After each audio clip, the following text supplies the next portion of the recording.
চলা, এক পথে এক বিশ্বাসে থাকা ভীষণ একটা আর্ট। প্রতিদিন নবোদ্যমে নবনিত্য মননে ধ্যানে প্রেরণা উৎসাহে বাঁচতে পারা সম্ভব দারুণভাবে উপভোগেরও।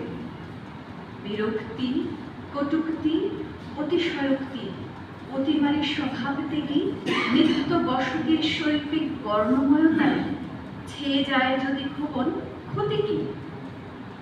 অনাসৃষ্টি, অন্যায্যতা, অতিপ্লাবন কেন?